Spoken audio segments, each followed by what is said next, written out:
가격 전망에서 가장 중요한 건 매도 물량이에요. 네. 집을 갖고 있는 분들이 얼마나 시장에 집을 내놓느냐. 서울의 아파트 매도 물량이 7만 9천 호 정도 돼서 네. 통계가 집계된 이래 최대 수치를 달성하고 있습니다. 그래서 내년도에는 하락이 크지 않을까 보고 있습니다. 많이 떨어졌지만 많이 떨어지지 않았습니다. 가격의 하락폭은 컸는데요. 네. 그 가격이 떨어진 물량이 많지 않았어요. 네, 그러니까 10억짜리가 10채가 있는데 네. 한 채가 7억으로 빠졌을 뿐이에요. 근데 내년도에는요. 10억짜리 10채 중에서 8억으로 빠지는데요. 3채가 빠질 거예요. 한 채가 7억으로 빠진 게 많이 빠진 거냐? 네. 아니면 3채가 8억으로 빠지는 게 많이 빠진 거냐? 근데 집을 매입하는 입장에서는 후자가 더 많이 빠진 겁니다. 내 집 마련하기에 조금 더 좋은 시점이 오지 않느냐 보고 있습니다. 광순의 복덕방 이광수 대표님 나와 계십니다. 안녕하세요. 예, 안녕하세요. 안녕하세요. 반갑습니다. 네. 처음 뵙는 네. 거죠? 그렇습니다. 반갑습니다. 아, 반갑습니다. 네. 예. 이렇게 나와 주셨는데 오늘 부동산 얘기를 좀 여러 가지로 여쭙고 싶습니다. 일단 전반적인 시장보다도 가장 좀 화두가 되고 있는 부분부터 여쭤보고 싶은데요, 대표님. 아무래도 뭐 김포가 서울이 되느냐. 뭐 이런 부분들 논의가 굉장히 많잖아요. 회동도 있었던 걸로 알고 있는데 네. 지금 분위기가 어떻습니까? 일단 어제 네. 지자체장들께서 이제 회동을 했는데요. 네. 각 지자체, 서울시와 인천시 그리고 경기도가 좀 이해관계가 첨예하게 대립한 것 같습니다. 서울시 같은 경우에는 실질적으로 교통이나 어떤 기능이 연결돼 있으니까 이런 메가시티나 김포 편입이 크게 문제될 것이 없다 이런 판단을 하는 것 같고요. 네. 대신 인천시는 특히 이제 쓰레기 매립장 관련해서 좀 이슈가 있는 것 같아요. 지금 쓰레기 매립장이 인천하고 그다음에 김포시하고 이렇게 그렇죠. 경계선상에 있거든요. 네. 그래서 이게 만약 김포시가 편입이 되면 그 쓰레기 매립장을 또 계속 서울시가 사용하는 거 아닌가 이런 우려가 있는 것 같고 또 경기도는 이게 전체적으로 국토 균형 발전 차원에서 이렇게 서울이 계속 커져가는 게 과연 의미가 있고 그리고 이게 국가에 도움이 되느냐 이렇게 좀 큰 차원에서 접근을 하기 때문에 지자체별로 좀 이견이 큰 것 같습니다. 그럼 이 메가시티가 실제로 된다면 사실 좋은 점만 있고 나쁜 점만 있고 이렇게 극단적이진 않을 거 아니에요? 좋은 점과 나쁜 점 다 분석을 좀 해볼 수가 있을 것 같은데 대표님 생각은 어떠십니까? 일단 긍정적인 측면은 지금 수도권과 서울이 기능적으로 보면 사실은 이렇게 예를 들면 김포 같은 경우에는 거의 배드타운 역할을 하고 있거든요. 그러니까 직장은 대부분 회사는 서울에 있고 그리고 왔다 갔다 하는데 이게 행정적으로만 구분돼 있지 기능적으로는 분리돼 있으니까 뭐 편입하고 아니면 서울을 크게 만들어서 분할해서 이렇게 행정적으로 접근하는 것도 전 나쁘지 않다고 생각하는데 이제 관건은 두 가지입니다. 첫 번째는 뭐냐면 김포만 그러냐는 거예요. 예를 들어서 부천이라든지 뭐 일산이라든지 훨씬 더 밀접한 관계가 있는데 그러면 김포만 하는 게 아니라 계속 수도권이 커지잖아요. 네. 그런 차원에서는 이게 예를 들어서 향후에 큰 방향성이 있느냐 이런 부분에 대한 문제 제기가 있고요. 두 번째는 뭐냐면 이제 부동산 차원에서 보면 이런 이슈가 좀 부정적일 가능성이 상당히 높습니다. 특히 지금 시장 분위기가 그렇게 썩 좋지 않거든요. 그렇죠. 그러니까 시장이 막 좋을 때는요. 어떤 이슈가 나와도 긍정적으로 해석해요. 아 이건 집값 오르는 이슈다. 그렇죠. 뭐 뉴스다. 이렇게 판단하면서. 근데 이렇게 시장이 안 좋을 때는 상대적으로 모든 뉴스들이 부정적으로 해석이 되는 거거든요. 그래서 김포가 좋다는 게 아니고 그 인접지에 서울이 안 좋다는 네, 그렇게 해석될 수가 있거든요. 그래서 이런 것들도 사실은 부동산 차원에서는 부정적인 이슈가 될 수 있겠죠. 네. 그래서 저는 제안하고 싶은 건 이건 사실 지자체끼리 해결된 문제는 아닙니다. 그러니까 전체 우리나라의 국토 이용과 그리고 어떤 지방과 서울과 수도권의 균형 뭐 이런 차원에서 중앙정부가 나서서 조율하고 그다음에 큰 계획을 세워서 접근해 보면 어떨까 생각하고요. 사실 그런 차원에서는 지금 중앙정부가 좀 이렇게 뒤로 빠져 있는 그런 상황이거든요. 그래서 적극적으로 좀 참여해서 좀 큰 그림을 이게 100년 대계잖아요. 한번 서울에 편입되면 또 나중에 뭐 이렇게 분리될 수가 없는 거고 다른 시도와 또 연결된 부분이 있기 때문에 그런 차원에서 중앙정부가 좀 적극적으로 참여할 필요가 있지 않느냐 생각하고 있습니다. 네. 부동산이 지금 좀 시장이 분위기가 그렇다라고 앞서서도 언급을 해주셨는데 지금 거래량도 상당히 많이 좀 떨어져 있는 상황이고 네. 그렇더라고요. 네. 그래서 좀 여러 가지를 짚어보자면 시장 좋을 때 집값은 철길을 따라 오른다? 뭐 이런 얘기가 있었어요. 네, 그러니까 네, GTX 호재 뭐 네. 이런 것들로 네. 계획 얘기만 나오고 특히나 착공하고 뭐 들어서고 이러면 한 번씩 또 오르고 이게 호재가 될 때 얘긴데 네. 이게 사실 뭐 지금은 그렇게 큰 힘이 되는지 그것도 좀 궁금하고 신규 철도 개통에 대한 기대감은 여전합니까? 어떻습니까?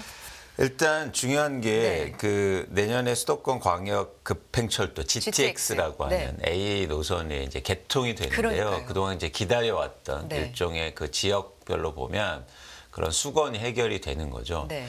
그런데 이제 교통망이 아까도 말씀드린 것처럼 이 집값을 움직이거나 부동산 가격을 결정하는 수요는 두 수요가 있어요. 하나는 투자 수요와 투자. 하나는 실수요입니다. 그렇죠. 그러니까 이게 투자와 그리고 실제로 사용하는 자산이 흔치 않아요. 부동산이 거의 유일해요. 쓰면서 투자할 수 있는 게. 그렇죠. 그냥 한번 생각해 보세요. 쓰면서 투자할 수 있는 자산이 뭐가 있습니까? 다 이렇게 소비가 그냥 없어지는 거지. 그렇죠. 내가 쓰면서 자산도 불려갈 수 있는 네. 그런 거는 흔치 않죠. 맞습니다. 네. 그래서 어떤 분 제가 이렇게 주문하시면 네. 명품 가방이다 이렇게 아. 얘기하는데 근데 명품 가방 쓰시면 네. 가격 떨어져요. 그래서 거의 유일한 자산인데 부동산이 네. 그래서 제가 이 말씀을 왜 드리냐면 수요가 구분됩니다. 투자 수요도 있고 그다음에 실수요가 있어요. 근데 이런 교통 호재는 어떻게 이렇게 단계별로 반응되냐면 교통이 발표되고 뭐 착공하고 이럴 때는 투자 수요가 막 들어가요. 네네. 근데 막상 개통되면 실제로 이용하게 되면 투자 수요는 빠지면서 실수요가 들어가게 됩니다. 그렇게 되면 어떻게 될 가능성이 있냐면 네. 처음에는 가격이 그렇게 안 좋지만 실수요가 꾸준히 들어가면서 가격이 이제 점차적으로 상승할 단편적으로만 보면 그렇게 될 가능성이 있겠죠. 네. 그래서 이게 개통된다고 해서 바로 내년도에 막 집값이 수도권에 폭등하고 네. 이럴 가능성은 굉장히 낮고요. 네. 이제 앞으로 실수요가 어떻게 그 시장에 들어가고 지역에 들어가느냐가 가격 결정에서 굉장히 중요한 요소가 되지 않을까 판단하고 있습니다. 지금 부동산 시장이 좀 많이 위축돼 있는 건 맞죠? 지금 분위기가 대표님. 전체적으로 흐름을 네. 보면 네. 지난해 5월부터 올해 1월까지 네. 집값 하락세가 좀 컸고요. 그다음에 뭐 정부의 정책이라든가 금리 인하 기대감 뭐 여러 가지 때문에 올해 2월부터 9월까지 집값의 회복이 좀 이어졌어요. 네. 부동산 가격 회복세가. 근데 올해 10월부터 저 현재까지는 좀 위축되고 있는 상황입니다. 아까 앵커님 말씀하신 대로 거래량은 줄고 있고 네. 실거래가가 조금씩 더 이제 빠지고 있습니다. 근데 이런 게 이제 일각의 분석에서는 대출 그러니까 뭐 특례 보금자리라든지 이렇게 했던 대출을 좀 조이고 있는 영향도 있나라는 분석도 있던데 이런 영향도 일부 있습니까, 대표님? 그렇습니다. 네. 왜냐하면 지금 시장을 움직이는 네. 어떤 요소는 네. 요인은 실수요자들이거든요. 그러니까 투자 수요는 시장에 없어요. 근데 실수요자들은 두 가지가 되게 중요합니다. 네. 뭐냐면 가격이 떨어지면 들어와서 사거든요. 네. 그리고 또 하나는 뭐냐면 결국엔 이 집을 이 높은 집값을 살 수 있는 여력이 필요하잖아요. 근데 대출 규제를 완화해주고 뭐 금리를 낮춰준다든지 이러면 여력이 생기는 거니까 그렇죠? 그러면 수요가 생기는 거죠. 근데 지금처럼 가계부채가 계속 증가하고 부담이 확대되는 상황에서는 뭐라고 할까요? 계속 이렇게 금융 규제 완화를 할 수 없는 상황이니까 네. 지금 그게 일종의 DSR 규제라든가 이게 다시 도입되면서 시장의 실수요가 다시 감소하고 있는 상황입니다. 거래량이 없다는 건 이제 사려는 사람과 팔려는 사람의 좀 생각이 동의가 되는 맞닿아 있는 부분이 좀 적다라는 거잖아요. 생각이 좀 다르다. 그렇죠. 네. 근데 가장 결정적인 이유는 수요 감소예요. 아. 그러니까 살려는 사람이 있으면 비싸게 사잖아요. 그래서 그렇죠. 거래는 돼요. 아. 예, 중요한 건 뭐냐면 지금 시장에 수요가 계속 감소하고 있다는 거예요. 예, 그게 포인트다. 그렇습니다. 네, 네. 수요 감소가 포인트다. 좋습니다. 요 얘기도 좀 해보고 싶은데요.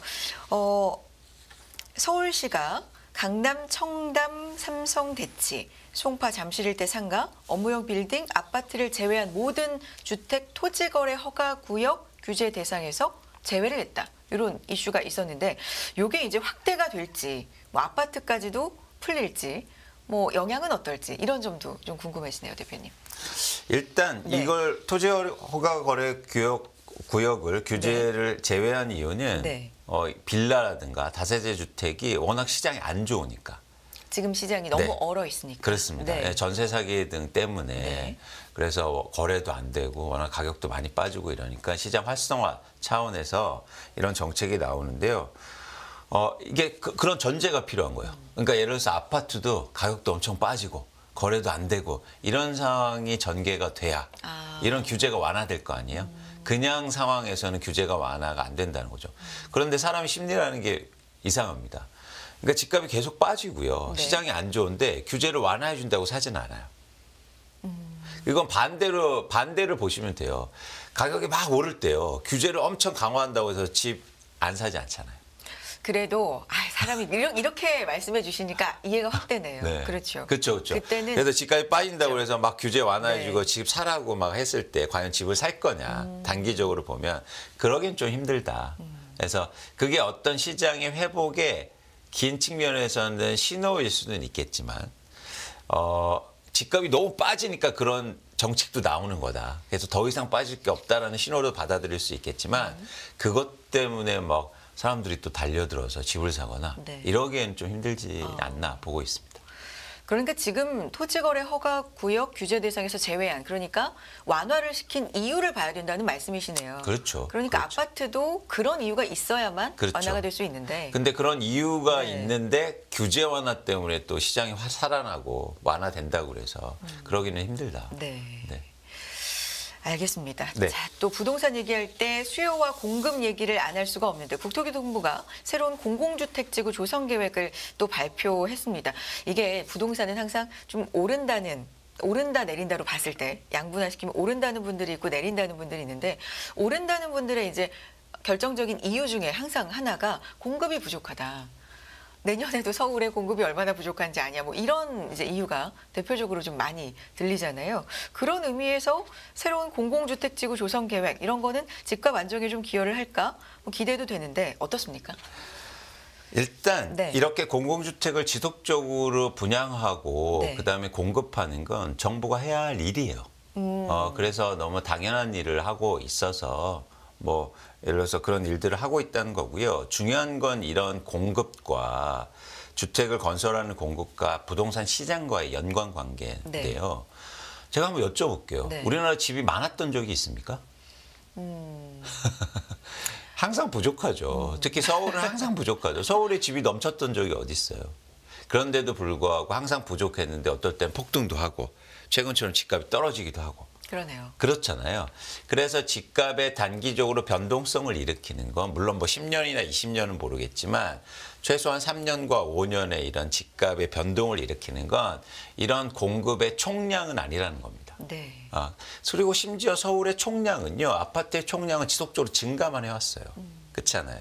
그래서 건설사들이 짓는 공급이 결국엔 집값을 결정하는 공급은 아니라는 걸 꼭 여러분들이 아셔야 되고요. 그럼 집값을 결정하는 공급은 뭐냐? 그거는 개인적으로 생각해 보시면 돼요. 앵커님이 집을 사실 때 어떤 집을 삽니까? 어떤 집? 네. 살기도 좋은 좋고 집이요? 오를 만한 집이면 더 좋고. 네. 근데 누군가 갖고 있는 집이잖아요. 그렇죠. 네, 그렇잖아요. 건설사들이 공급하는 집을 내가 가서 분양받는 거지. 네. 규모도 적고 사는 건 아니죠. 제가 오늘 아내하고 얘기해서 시장에서 집 사러 갔는데 그건 누군가 집을 갖고 있는 집을 사잖아요. 그렇죠. 그러면 공급은 뭐냐? 네. 공급은 뭐냐? 누군가 들고 있는 집이라는 거예요. 그게 시장이 얼마나 나오느냐가 결국엔 집값을 결정하는 공급이라는 겁니다. 그런 차원에서 한국의 말씀드리지만 한국의 가격을 결정하는 공급은 매도 물량이에요.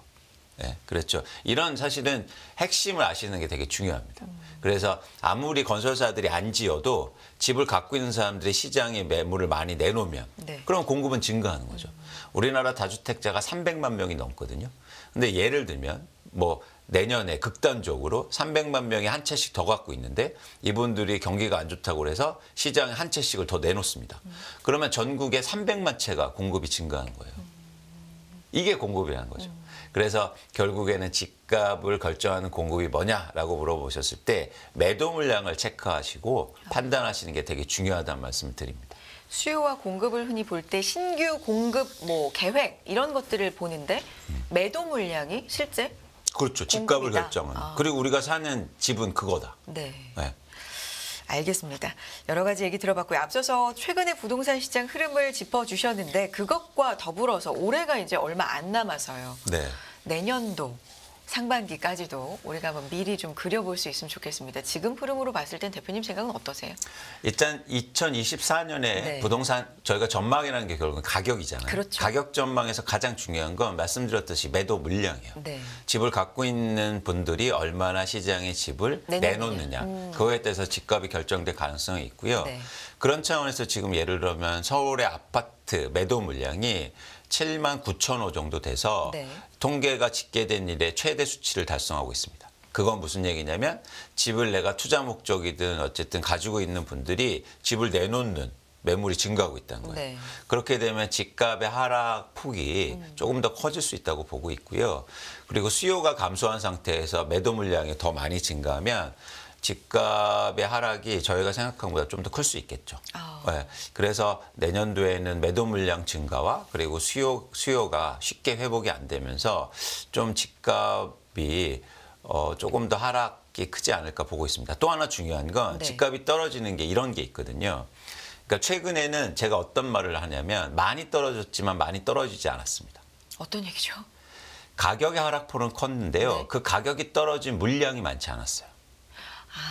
네, 그러니까 10억짜리가 10채가 있는데 네. 한 채가 7억으로 빠졌을 뿐이에요. 근데 내년도에는요. 10억짜리 10채 중에서 8억으로 빠지는데요. 3채가 빠질 거예요. 자, 이거 애매하죠. 한 채가 7억으로 빠진 게 많이 빠진 거냐. 네. 아니면 3채가 8억으로 빠지는 게 많이 빠진 거냐. 근데 집을 매입하는 입장에서는 후자가 더 많이 빠진 겁니다. 네. 그렇잖아요. 그렇죠. 7억을 빠진 건 살 수가 없었어요. 그건 좀 예외 물량 같잖아요. 그렇죠. 한 채밖에 없으니까. 그래서 네. 그래서 절대 하락률은 제한적일 수 있겠지만 네. 양이 많아질 거다.